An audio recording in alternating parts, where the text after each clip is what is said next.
네, 코로나19 관련 이야기 몇 가지 더 해보겠습니다. 어제 이만희 신천지 총회장의 기자회견에서 기자회견 내용보다 오히려 눈길을 끌었던 부분이 있었습니다. 이 총회장이 차고 나온 박근혜라는 글자와 봉황 문양이 새겨진 시계 얘기입니다. 김성원 변호사 나오셨습니다. 안녕하십니까? 안녕하세요. 네. 이게 뭐 본질과 얼마나 연관이 있는지는 모르겠습니다.만 어쨌든 어저께 기자회견보다 오히려 더 화제가 됐던 게 박근혜 시계라는 검색어였습니다. 네. 이게 지금 진위 논란이 일고 있는데 어떻게 된 겁니까? 네. 무엇보다 이제 이 시계가 보통은 인터뷰나 기자회견 할 때 잘 보이지 않지 않습니까? 네, 그렇죠. 보통은 잘 안 보이는데 이제 굳이 큰 절을 하는데 또 이 날씨에 반팔 셔츠를 입고 큰 절을 2번이나 하면서 네. 굉장히 크게 언론에 노출이 됐습니다. 사실 지금까지 있었던 어떤 인터뷰보다도 어떤 기자회견보다도 굉장히 많은 국민적인 관심이 쏟아졌던 상황에서 그랬죠. 갑자기 오랜만에 이제 한참 많이 등장했다가 최근에 거의 등장하지 않는 박근혜 전 대통령의 시계가 등장을 해가지고 논란이 된 건데요. 네. 이제 이 부분이 이제 크게 논란이 된 거는 뭐 진위 여부도 그렇지만은 사실은 지금 이 사태의 전반적인 책임이 누구한테 있는지 책임이 있어가지고 누가 더 정치적으로 부담을 가져야 하는지에 대해서 큰 논쟁이 벌어지는 가운데 어떻게 보면 이 책임의 가장 핵심적인 감염 사태에서도 핵심적인 코어그룹이라고 할 수 있는 신천지에서 이제 그 총회장 교주가 드디어 처음으로 공개적인 석상의 모습을 드러내면서 전 정권의 대통령 시계를 차고 나오는 그런 뭔가 상태는 의도가 있었습니다. 있었다라고 보는 시각이 많이 있는데요. 네, 결국 두 가지인데요. 뭐 이 기자회견 자체도 하나의 쇼라면은 뭔가 각본과 메시지를 치밀하게 정리해서 계산한 것이 아니냐라는 이야기도 있고요. 네. 또 한편으로는 그럼 도대체 왜 각본과 메시지를 정리했다면 현 정부가 아니라 전 정부의 시계를 차고 나왔겠느냐? 그냥 개인의 취향이 아니냐라는 그런 이야기조차 있고요. 오히려 역으로 또는 정치적인 공작이 아니냐라는 이야기도 있는데 어쨌든 지금 뭐 횡설수설했던 이 기자회견의 전체적인 태도와 마찬가지로 네. 이 시계 자체도 사실은 굉장히 또 별도의 논란을 불러일으키는 부분들이 있습니다. 이 진위에 관련해서는 어떤 얘기들이 지금 나오고 있습니까? 일단은 이제 금장된 형태로 나와 있는데 이제 당시에 전 청와대에서 근무를 했거나 네. 소위 말하는 친박 핵심이라고 하는 사람들은 다 이거 진짜 아니다. 예, 실제로 이런 시계를 배포한 적이 없다라고 주장을 하고 있고요. 그때 당시에는 금장은 없었다. 그렇죠. 라고 얘기를 하는 거죠. 은장만 있었다 뭐 이런 이야기를 계속 하고 있는 상태고요. 그리고 그럼에도 불구하고 이거 차고 나온 것 자체는 네. 이제 굉장히 그 정치적으로 자신들이 모욕하고 엮으려는 어떤 시도가 아닌가 그렇게 생각한다라고 주장을 하고 있는 상황이고요.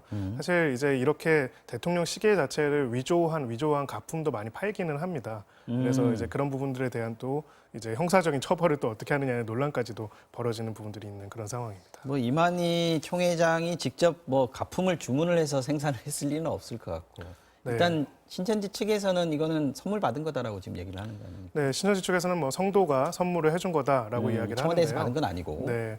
다만 이제 아무래도 자리가 자리인 만큼 그냥 이제 일상이 포착이 된 게 아니라 굳이 기자회견장에서 반팔 셔츠를 입고 와가지고 그것을 계속 과시하듯이 보여주는 것은 무엇이냐. 뭐 좀 더 심한 이야기로는 일종의 정치적으로 엮여 있는 정당과 집권 세력이 아닌 이제 지금 야당 세력에 대한 어떤 보호막, 경고까지도 드러난 것이 아니냐라는 이야기까지도 나와 있는데요. 일단 뭐 신천지 측은 강하게 부인을 하고 있고 또 이 해당되는 야당에서도 이 부분에 대해서 강하게 굉장히 부인하고 있는 그런 상황입니다. 알겠습니다. 박근혜 시계 관련해서 얘기를 해봤고요. 코로나19 관련해서 지금 뭐 물론 이 질병 자체도 문제입니다만 유언비어 가짜뉴스 이게 너무 많아지고 있습니다. 이거 어느 정도 심한 건지 좀 소개해 주십시오. 네, 지금 뭐 여러 가지 유형으로 나타나고 있는데요. 네. 기본적으로 이런 전염병 사태가 벌어지면은 국민들의 불안과 분노, 불만이 이제 폭발하게 됩니다. 네. 그렇기 때문에 그런 불안과 분노를 이용하고 또 증폭시키는 내용의 허위 뉴스들이 많이 발생을 하는데요. 특히 지금 이 집단 감염 사태가 신천지 교인들을 중심으로 대폭 이루어지고 있기 때문에 네. 누가 신천지다, 아. 누가 신천지다 이런 식으로 계속 허위 뉴스들이 있고요. 가장 대표적으로는 이재명 지사 지금 가장 신천지에 대해서 강하게 대처를 하고 있다라고 평가를 받고 있는 네. 이재명 지사가 사실은 신천지다라는 그런 허위 뉴스를 또 가짜 뉴스를 유포한 사실에 대해서 신천지 신도기 네. 때문에 오히려 이걸 덮으려고 더 강하게 한다 뭐 이런 네, 그런 식인가요? 네, 그런 내용에 대해 가지고 이재명 지사 측에서 이제 고소를 하기도 했고요. 네. 또 뭐 다른 이제 강원도의 춘천시의 시의원이 가족이 신천지다라는 이야기를 하고 있고 그런 이야기도 나오고 사실 이제 확진이 되는 것도 두렵지만은 확진이 된 다음에 이런 형식으로 이제 여러 가지 허위 뉴스들이 계속 유포되고 있는 그런 상황입니다. 관련 범죄들도 지금 이건 범죄다 라고 해서 적발된 사례들도 꽤 있죠. 네, 검찰에서는 지금 코로나 대응 TF를 만들어가지고 엄중 담속을 하고 있는데요. 네. 적발 건수도 계속 기하급수적으로 늘어나고 있습니다. 현재까지 어제까지 기준으로 73건이 적발이 됐고요. 네. 그 중에서 가장 많은 37건은 마스크 사재기, 마스크 편취 관련된 것입니다. 우리가 마스크 이만큼 있다라고 해서 돈을 받은 다음에 사실은 속인 사기 범죄인 거죠. 그것이 제일 많고요. 또 다른 내용들은 이제 가짜 뉴스, 허위 뉴스들 네. 그리고 이제 그 대표적으로 확진자의 신상을 공개하거나 마음대로 공개를 하거나 이런 식으로 하는 사생활 침해 범죄까지 여러 가지 유형의 범죄가 계속 늘어나고 있는 그런 상황입니다. 검찰에서 아까 뭐 전담팀 꾸렸다고 하셨습니다만 마스크 수급 관련해서 또 보건 어떤 상품 관련해서도 용품 관련해서도 이거 장난치는 사람들 잡아내겠다 이런 좀 강력한 의지를 지금 검찰에서 보이고 있는 것 같은데요. 네, 또 검찰과 국세청이 함께 나서고 있고요. 네네. 지금 여러 가지로 유통 질서 자체를 문란하게 만드는 경우들이 있고요. 이거 굉장히 심각한 문제니까요. 네, 아까 앞서서도 이제 마스크에 관한 담론들을 얘기했지만 사실 네. 우리의 생산량을 봤을 때는 지금 이 정도로 부족할 이유가 없습니다. 근데 중간에서 누군가를 장난을 치고 있는 거죠. 실제로 이제 한 업체 같은 경우에는 제조업체인데요.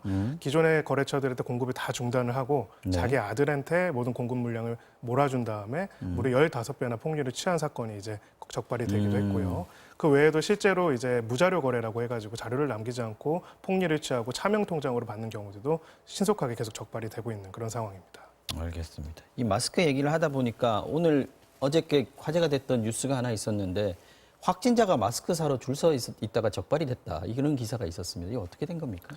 네, 지금 사회적 거리두기, 접촉을 최소화하다는 여러 가지 그렇죠. 캠페인들이 벌어지고 있는데 네. 사실 마스크를 사기 위한 줄은 엄청나게 많고 많은 사람들이 밀접되어 있어서 이게 오히려 전파의 진원지가 되는 게 아니냐는 문제 제기도 있었죠. 지금 화면 나옵니다만 정말 다닥다닥 붙어 있거든요. 네. 저 안에 확진자가 있었다는 거는 정말 심각한 문제일 수 있거든요. 네. 근데 이제 한 방송사가 취재 중에 확진자를 인터뷰를 하게 되면서 이제 결국은 강제 격리까지 됐는데 이건 또 역으로 그럼 지금 병원에 입원하지 않는 확진자들 그리고 아니면 자가격리 관리자들 대상자들이 얼마나 제대로 자가격리를 하고 있는지에 대해서 다시 문제 제기가 되는 그런 여기도 사건이 대구예요, 됐습니다. 그죠? 지금 네, 대구에는 많은 확진자들이 지금 병원에 가지 못한 상태에서 자가격리에 되어 있고요. 또 지금 자가격리의 어떤 관리 자체도 전화로 하루에 2번 정도 확인하는 형태에 불과하기 때문에 여러 가지로 제대로 관리가 안 되고 있다라는 내용이 계속 보도가 되고 있습니다. 확진자는 아닙니다만은 국립발레단의 발레리노가 자가격리를 하러 이제 말하자면 출근을 안 하고 있는 상황에서 여행 갔다가 걸린 게 있었어요. 네. 이것도 화제가 됐습니다. 네, 여행도 뭐 사실은 밀접 공간에서 계속 수많은 사람들이 같이 이동을 하는 것들을 그러니까요. 한 거니까요. 네. 굉장히 큰 문제가 됐고 이 자가격리라는 게 자기 자신을 보호하는 것도 있지만 무엇보다도 주변 사람들을 보호하기 위한 최소한의 조치인데 이 부분을 위반했다는 것이고요. 한편으로는 그것 또한 이제 자기 자신이 어떻게 보면 자랑을 하는 과정에서 알려졌다는 점에서 스스로 이 부분에 대한 어떠한 위법성 인식도 제대로 없다는 것들이 보여졌습니다. 근데 한편으로는 좀 개선이 필요한 부분은요. 그럼 자가격리 대상자들한테 구체적으로 어떻게 자가격리 중에서도 일상생활에서 가장 최소한의 필요로 하는 부분들을 할 수가 있는지 유지할 수 있는지에 대한 지침이나 가이드라인이 좀 부족한 부분들도 있기 때문에 네. 이 부분에 대해서 시급한 또 개선이 필요한 그런 상황이라고 생각합니다. 알겠습니다. 오늘 말씀 여기까지 듣겠습니다. 지금까지 김성훈 변호사였습니다. 고맙습니다.